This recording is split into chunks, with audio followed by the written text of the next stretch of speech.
All right, so before I jump right into the footage of me chronographing the shots, I wanted to talk just a little bit about the FN303 because it's been a while since I've made an extended video about anything really. And there's a lot of new people that come into this community on a daily basis. And so a little bit about the FN303. FN is the company. It's made in Belgium. And Tom Kay, who is the owner of Airgun Designs, which makes Automag, was one of the original, or if not the original designer of the FN303. When I first got the FN, I fell in love with it right away, even when it was only giving me 35 to 40 joules, which is not nothing. And if I cranked it up a bit of a ways, I was getting 45 on a couple of them. I was able to achieve 50 joules on a couple of them as I've been playing around, but 45 was like the very max I could get I own about a half a dozen of them now. I own a half a dozen.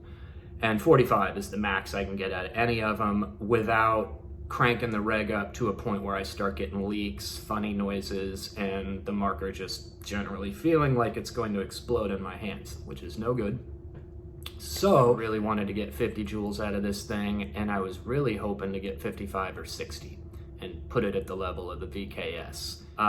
So anyway, the reason why I fell in love with the FN303 is because of its ability to rapid fire like nobody's business. Like I can dump a 15 round mag in like less than 2 seconds. The VKS cannot do that, it's just the trigger's a little bit different. And I have never once had a jam on the FN303. Well, I take that back. I've had jams when I've used the wrong ammo, where I've tried to put in ammo that's just too big for the mag. But HP68s, V2s, Canada Riot balls, all these, real popular types of ammo, they shoot fine out of the FN303 and you can just spit them out like nobody's business. I also love the way the FN feels when I shoulder it. It feels better than any marker I've held. It is the most reliable marker out there out of all the ones I've played with, in my opinion. I have 6 of them. 4 of them are brand new that I have not, I have test fired them to make sure they work, but that's it. The other 2 I've shot a lot. One of them I'm probably at like 7,500 rounds. So I've had great success with this marker, but after, trying to fine tune that regulator, I realized that I'm not gonna get anywhere above 45 joules, if that, without overstressing the marker. So my next step was to start looking into barrels, put a longer barrel on it, because right now its barrel is a hair under 10 inches. And I think we all agree that 14 is like the sweet spot when you're looking to maximize your velocity. So I started looking and I went through quite a few barrels.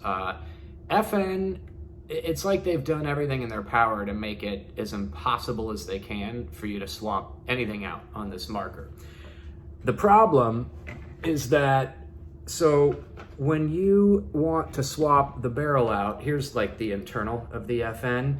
So this is very difficult to remove. I had a heat gun on this for like 20 minutes and I still had to pretty much destroy the barrel right here with chain locks to get it off on a different one. But here's your problem. So when this is all put together, let me just put this on real quick. This is what you're looking at. So the casing goes around the barrel, right? Just like that. The problem is that any other barrel you try and put in here, this little hole is too small. So you end up with this problem, trying to fit a bigger barrel where you just can't close it.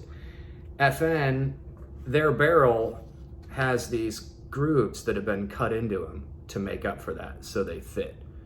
So if you are gonna replace the barrel on an FN, you either need to be a machinist and be able to cut those grooves into your barrel, or you have to find a barrel that is skinny enough that it will fit. I think what I'm gonna end up having to do is take a Dremel and just bore that out a little bit more to make it larger, wider. And I'm not good at that kind of stuff, so I may have my brother do that for me. It's auto cocker threading, and that's another thing. So, all right, here's the barrel that I ruined, taking off.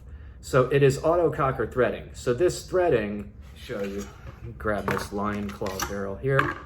So here's a lion claw barrel, which is just way too big. It doesn't even have a chance of fitting around it. But it's auto cocker threading, so it will screw in.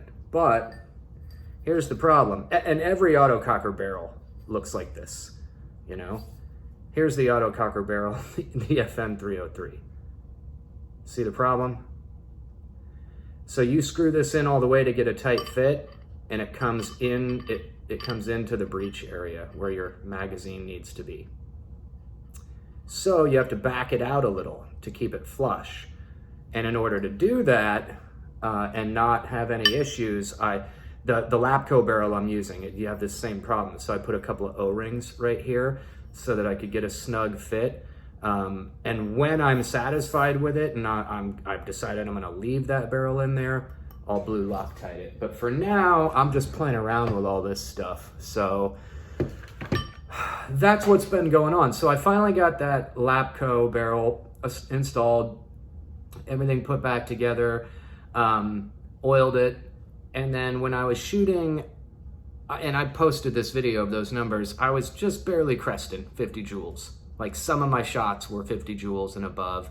Most of them were just a hair beneath, which is great, but I was hoping for something a little bit more. Well, come to find, I felt like that regulator on that particular FN, that I wasn't able to tune it up as much as I was my other before it started giving me problems, which I think is due to an O-ring that needs to be replaced inside the reg. So I swapped the regulator in my other FN and put it in, and now I'm cooking with gas. We're slamming now. I have not yet tipped the scale on my red chronograph. I was hoping that would happen today, but goddamn close, 4 digits away. And I'm using HP 68s, which I forgot, they're not 8 grams, they're 7.8. So the numbers in the video I posted earlier today are just a hair off by like a joule, or maybe a half a joule or something, I don't know. But I did the numbers accurately on this, and the highest FPS I get, which you're about to see, is 396, which is, I believe, 56 point something joules. So pretty happy about that, might even be 57. But I was averaging like 380, 385. So 52, 53 joules, 54, right around there. I'm happy. I am happy.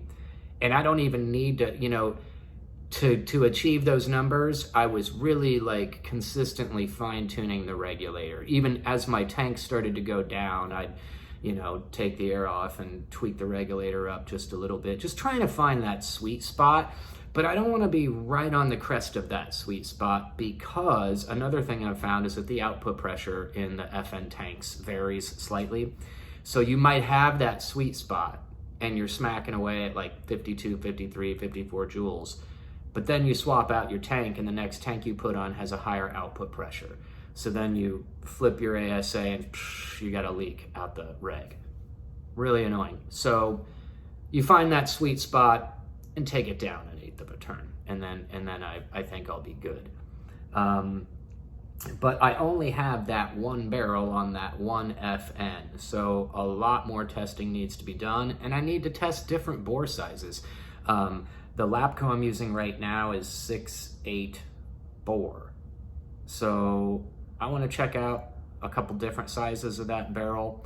One thing for sure, when I swapped from HP 68s to Joule V2s, my numbers dropped way down. I lost like 30 to 40 feet per second. So do with that information what you will. I'm sure Sean Kempter will be able to explain why that is. And he already has to me. So, without further ado, here are some chronographed shots.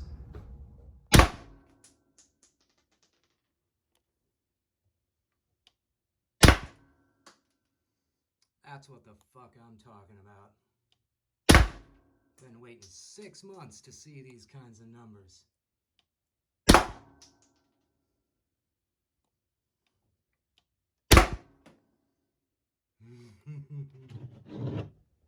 Let's see what we got. Oh yeah, baby. Oh yeah, baby. We are almost there.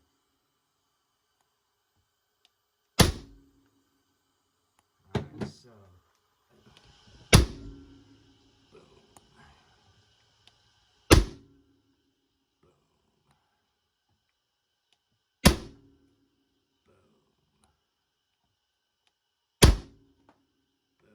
Now we're getting consistent numbers.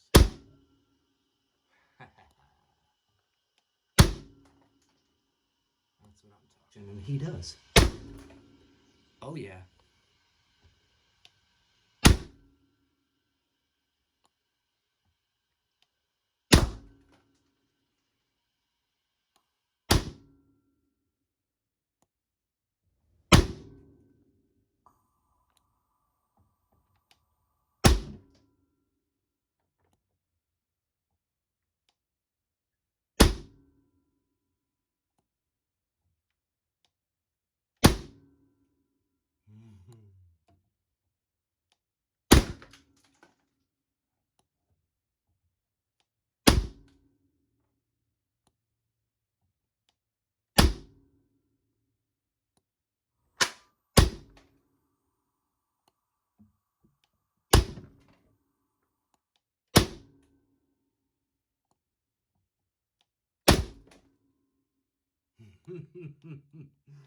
That's at like, we gotta be hovering at 57, 58 joules right there.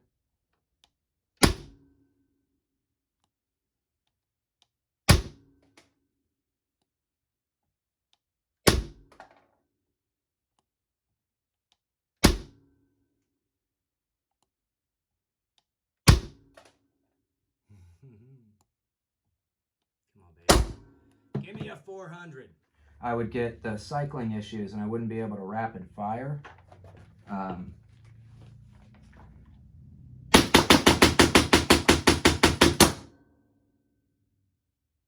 solved on that.